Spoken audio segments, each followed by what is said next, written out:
BJP-യുമായിട്ടുള്ള ഒരു ചർച്ച നടത്തി അല്ലെങ്കിൽ ഒരു ആശയവിനിമയം നടത്തുന്ന വിവരങ്ങളുണ്ടല്ലോ, അതിന്റെ ഒരു അപ്ഡേറ്റ് എന്താണ്?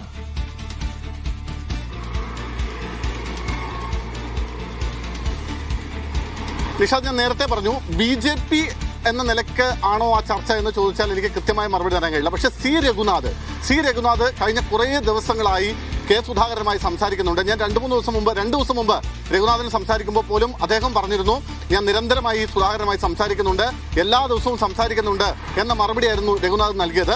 ഞാൻ നേരത്തെ പറഞ്ഞു, സി രഘുനാഥും കെ സുധാകരനും തമ്മിൽ അത്രമേൽ ആഴത്തിലുള്ളൊരു ബന്ധമുണ്ട്. അതാണ് ഞാൻ നേരത്തെ പറഞ്ഞത്.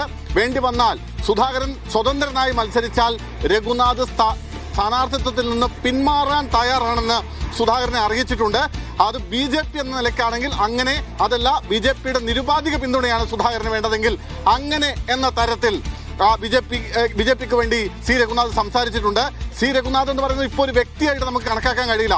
അയാള് ആ പാർട്ടിയുടെ BJP-യുടെ കേന്ദ്ര നിർവാഹക സമിതി അംഗമാണ്. അങ്ങനെ ഒരാൾ BJP-ക്ക് വേണ്ടി BJP-യുടെ സ്പോക്കനായിട്ട് തന്നെയാണ് സംസാരിച്ചിട്ടുണ്ടാവുക.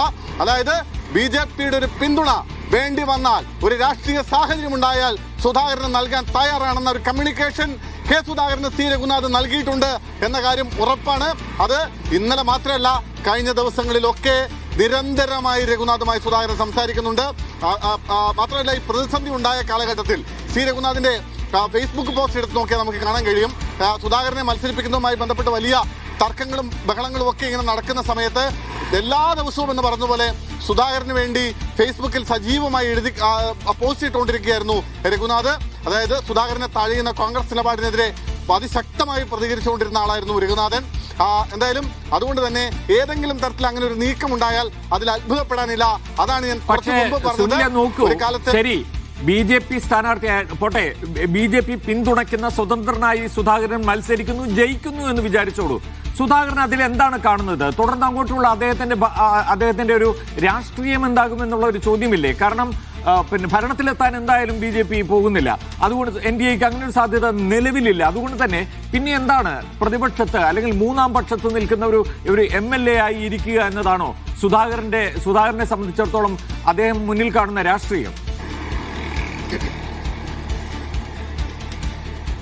പ്രമോദ്, ഞാൻ നേരത്തെ പറഞ്ഞതിന്റെ ബാക്കി എന്ന നിലയ്ക്ക് പറയണം. അതായത് ഈ നിലവിലിപ്പോൾ സംഭവിച്ചുകൊണ്ടിരിക്കുന്നത് തന്നെ അപമാനിച്ചു എന്ന ഭീകരമായ വൈകാരികമായ ഒരു ഇടത്താണ് കെ സുധാകരൻ നിൽക്കുന്നത്. അതായത് കഴിഞ്ഞ തിങ്കളാഴ്ചയാണ് സുധാകരനോട് ഹൈക്കമാൻഡ് ഡൽഹിക്ക് വരാൻ ആവശ്യപ്പെടുന്നത്. എന്നാൽ തിങ്കളാഴ്ച താൻ പോകുന്നില്ല എന്ന നിലപാടെടുത്തു നിന്നപ്പോൾ അന്ന് ഞായറാഴ്ച രാത്രി ഹൈക്കമാൻഡിൽ നിന്ന് വിളി വരുന്നു, അടിയന്തരമായി വരണം, പ്രശ്ന പരിഹാരം ഉണ്ടാകും, രാഹുൽ ഗാന്ധിയും മല്ലികാർജ്ജുൻ ഖാർഗെയുമായി സംസാരിക്കണം, അതുകൊണ്ട് ഉറപ്പായും അടിയന്തരമായി ഡൽഹിക്ക് വണ്ടി കയറാൻ ആവശ്യപ്പെടുന്നു. അങ്ങനെയാണ് ചൊവ്വാഴ്ച രാവിലെ മകനെയും മരുമകളെയും കൂട്ടി കെ സുധാകരൻ ഡൽഹിക്ക് പോകുന്നത്. ഡൽഹിയിൽ അവിടെ ഒരു ഹോട്ടലിൽ റൂം എടുക്കുന്നു, അവിടെ തങ്ങുന്നു. ഇന്ന് ദിവസം ഇത്രയായി.